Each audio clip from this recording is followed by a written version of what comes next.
Do you think Trump should come out for a 15-week ban? Well, it's a national minimum standard, and it's not a ban. And he has said, I think he's told Sean Hannity a couple weeks ago when they were at the border, he was looking at that. He's also said 16 weeks or 4 months. But remember, as president, he had committed to signing into law a 20-week. Trump's position on abortion is exactly the same position he has on everything. What's in it for me?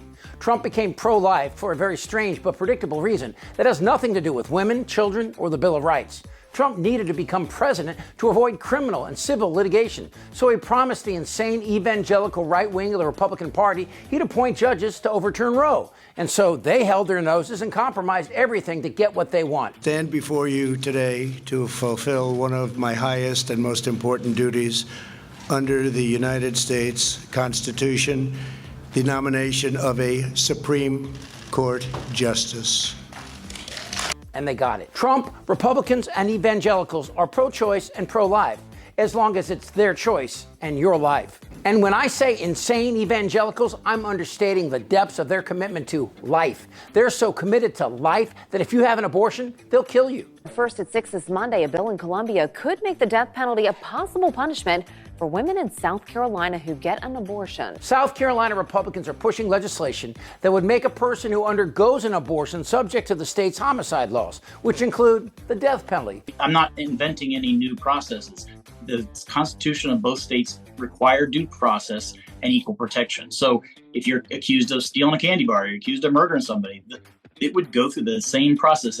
With no exceptions for rape or incest. Man, is that pro-life. And Trump doesn't really have a position on abortion in that a sociopath is unable to have empathy for anyone other than himself. But when you need it, he'll say anything you want to be president. Anything. I have been pro-life. I know. What should the law? I know your principle. That's a good value, but what should be the law? This presidential election is going to be very important because when you say what's the law, nobody knows what the law is going to be. It depends on who gets elected because somebody's going to appoint conservative judges and somebody's going to appoint liberal judges depending on who wins. I've never understood the pro-life position. Well, I never understood it because I understand the principle. It's human life as people see it.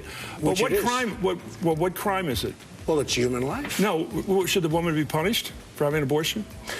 Look, I would say that it's a very serious problem, and it's a problem that we have to decide on. It's very hard. But you're forbidding it. Are you going to say, well, wait, are you going to say put them in jail? Is that well, the no, punishment what I'm asking that you're you, talking about? because you say you want to ban it. What's that mean? I am pro-life, yes. What is ban? How do you ban abortion? How do you actually do it? Well, you know, you'll go back to a position like they had where people will perhaps go to illegal places. By the way, those illegal places mean poor people, people of color, immigrants who'll have to put their lives in danger because of old, fat, white men. Yeah. But you have to ban it. Do you believe believe in punishment for abortion? Yes or no, as a principle? The answer is that there has to be some form of punishment. For the woman? Yeah, there has to be some form. 10 cents, 10 years, I don't know. That I don't know. That why I don't not? know. I don't know. You take positions and everything else. I do take positions and everything else. It's a very complicated position. Trump treats the intensely personal choice women face every day like a trip to Starbucks. The decision he makes will always be about him. And by the way, nobody respects women more than Donald Trump. That I can tell you. Nobody. But we know that's not true. When it comes to women.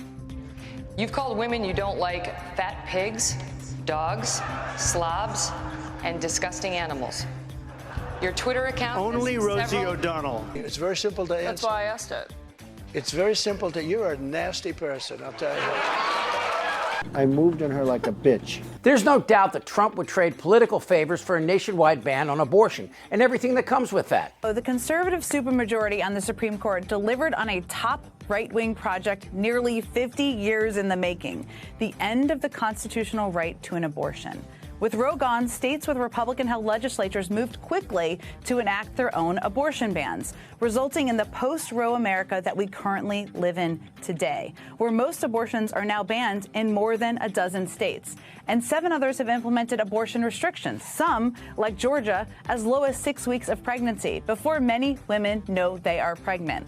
For the party that supposedly stands for personal freedom and limited government, this seems like quite the carve-out. But Trump will treat choice as a choice for Trump, because as we've witnessed over the last 8 years, Trump is a dim-witted game show host who cannot articulate anything of significance. Probably the Supreme Court at some point is going to be making a ruling on that. Abortion, at some point they should be making abortion, even in pregnancy, early in a pregnancy, is murder to you? No, what I'm saying is this, with caveats, life of the mother, incest, rape, and that's where I stand. And it's so I'm pro-life, but with the caveats, and you have to have with the caveats. Right. So it's pro-life.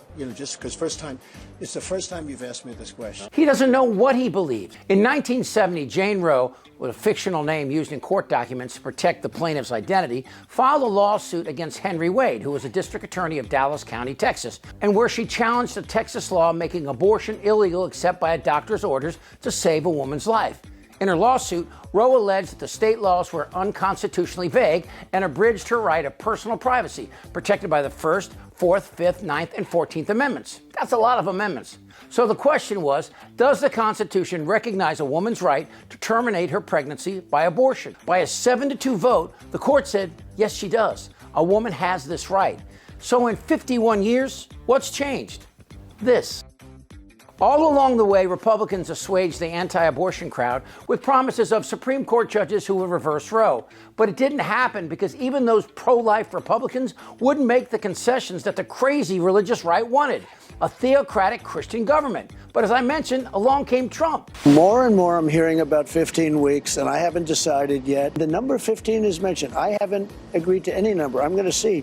We want to take an issue that was very polarizing and get it settled and solved so everybody can be happy. How the does this guy get to decide the exact number of weeks that a woman has before she decides to carry a child to term? Seriously, what's next? Does Junior get to do my colonoscopy? Donald Trump Jr.'s on cocaine. Again, Trump is a sociopath. He has no position. So Trump appointed these 3 judges who all had written public opinions opposing abortion. Then they swore an oath that they didn't have such opinions. Do you agree with Justice Scalia's view that Roe was wrongly decided? So, Senator, I do want to be forthright and answer every question so far as I can. I think on that question, I'm going to invoke Justice Kagan's description, which I think is perfectly put. When she was in her confirmation hearing, she said that she was not going to grade precedent or give it a thumbs up or a thumbs down. And I think in an area where precedent continues to be pressed and litigated, as is true of Casey, it would be particularly, it would actually be wrong and a violation of the canons for me to do that as a sitting judge. Amy Coney Barrett is a freak. She is a self-described handmaid in a Christian cult that promotes subservient women and the man's choice on how many children they should have. Nothing has changed since 1973, except that social media now allows Republicans and evangelicals and Trump to lie about the facts and turn over millions of women's autonomy over their own bodies to fat, sociopathic white men who have a long and storied history of treating women like property. My mother had me late in life, but to this point, she was born in the United States where women weren't allowed to vote. If Trump is somehow allowed to take power, he will allow Mike Johnson and Republicans to pass a federal law banning abortion. And then what? This guy and his insurrectionist cow thinks states can ban contraception as well. So women will be forced to deliver babies even if they've been raped or in incest, or as in the Ohio case, as young as 10 years old, and even if their life is in danger. As Alabama just decided, even frozen eggs can get you in the 3-passenger HOV lane. And if a woman finds a doctor to perform the procedure, some states are willing to execute them. Childbirth in the United States is 10 times more dangerous than having an abortion. And Republicans have shown how pro-life they are. Have that kid, and will pass laws reducing child welfare through eliminating food stamps, child care, and free checkups. Trump will have many legacies, most of which will read like the resume of a carnival worker. But on this point, we can be sure. If Trump somehow finds his way back into office, he will do anything to stay there, giving access and privilege to those who would transform The Handmaid's Tale from a work of dystopian fiction into a documentary on the rest of our lives. Am I wrong? Damn right. Yes. TikTok. You're in a lot of trouble, Donnie. Follow, like, and hit notifications as Really American keeps you up to date on the latest Republican cult lie in this very important year. For Really American, I'm Chip Franklin.